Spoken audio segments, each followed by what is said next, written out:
क्या? ला इलाहा इल्लल्लाह। थोड़ा सा और आवाज चाहिए। तेरा मेरा रिश्ता क्या?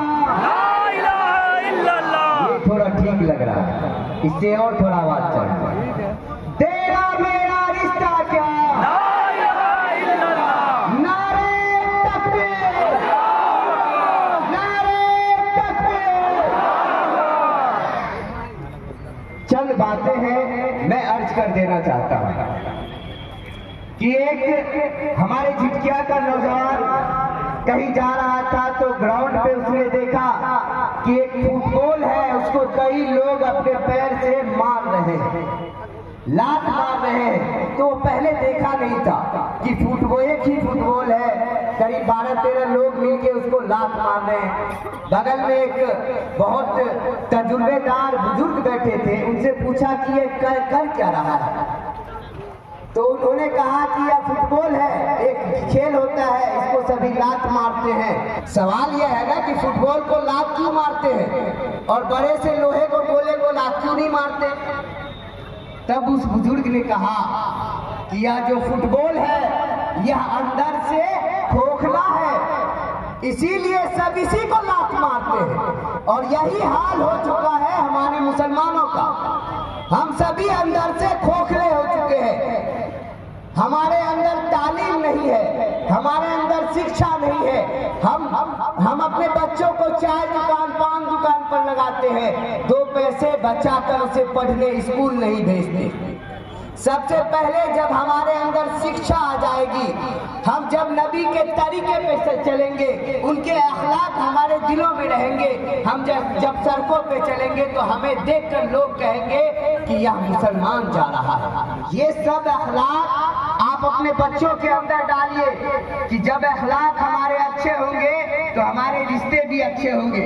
और यह जो एक मीटिंग मशवरा रखा गया है, इस मशवरे में हम सभी इस बातों को जानने की भी कोशिश करेंगे कि हमारे नबी के अखलाक कैसे थे, जिनको लेकर हमारे उलमाए कराम आए हुए हैं, जो लगातार आपको बता भी रहे हैं। इन पे हम नहीं जाने जाएंगे, लेकिन एक बात जरूर कह देंगे, वो मर्द नहीं जो डर जाए, वो मर्द नहीं जो डर जाए हालात के खूनी मंजर से। हर जिस हाल में जीना मुश्किल है तो उस हाल में जीना मर्दी है। गुर्राहट है फिर से पलट कर आएगा, गुर्राहट है फिर से पलट कर आएगा। आए कौवों की फौजे, आए कौवों की फौजे, फिर हम बात से पतंग उड़ाएंगे। आज कौवों की फौजे, हम बात से पतंग उड़ाएंगे। घुटकर मरने से बेहतर है लड़कर जान गंवाएंगे, घुटकर मरने से बेहतर है लड़कर जान गंवाएंगे। बस अंबर पे पतंग दिखेगी, बाज का पर लहराएगा। गुर्राहट है फिर से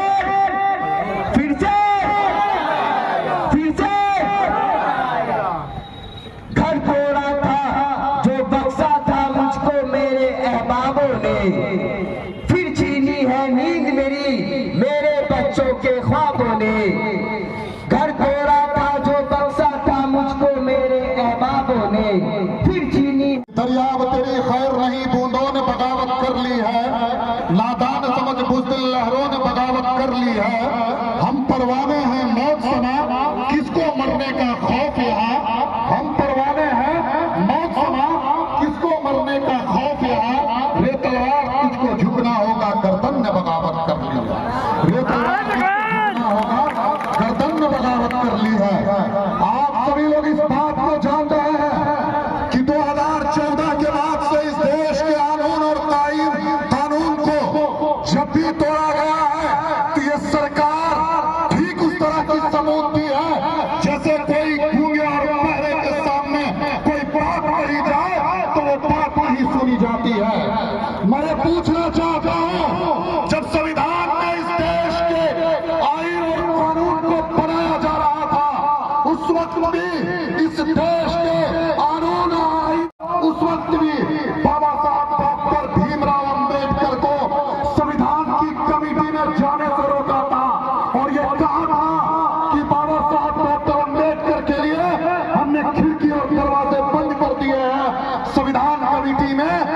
शामिल नहीं होने देंगे।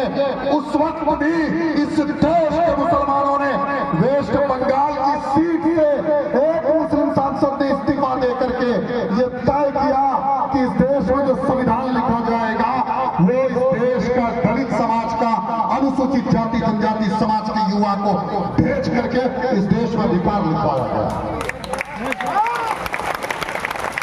जब भी इस देश में बात आई है, इस देश में जब ज्योतिबा फूले पहला स्कूल खोलना चाहती थी तो उस वक्त शेख फातिमा ने अपनी जमीन दान की थी कि आप शिक्षा जगत में आकर के काम करिए। ये मुसलमानों का इतिहास है जिसे तुम झुटलाना चाहते। लोग जिस मुल्क के अंदर अपनी जिंदगी गुजार रहे हैं, ये मुल्क जो है अमन का गहवारा रहा है, लेकिन अफसोस की बात यह है इतने पुरअमन मुल्क के अंदर भी कुछ शरपसंद अनासिर ऐसे हैं जो वक्तन फवक्तन कभी हमारे नबी सल्लल्लाहु अलैहि वसल्लम के खिलाफ तो कभी मुसलमानों के काटने और मारने की बातें करते हुए जो इस मुल्क को तबाही के दहाने पे खड़ा करने का इरादा रखते हैं।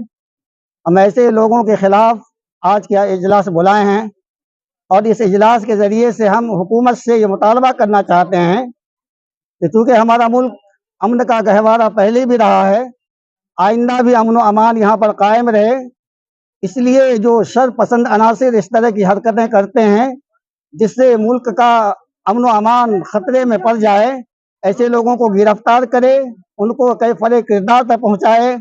अगर बर वक्त हुकूमत हिंद ने इन चीज़ों पर पूरी तरीके से गिरफ्त नहीं किया तो कहीं ऐसा ना हो कि आने वाला वक्त मुस्तकबिल करीब में इन लोगों की आवाज़ें मज़ीद बुलंद हो, इन लोगों की ज़बानें मज़ीद गंदी होती चली जाएं और मुल्क का अमन व अमान ख़तरे में पड़ जाए।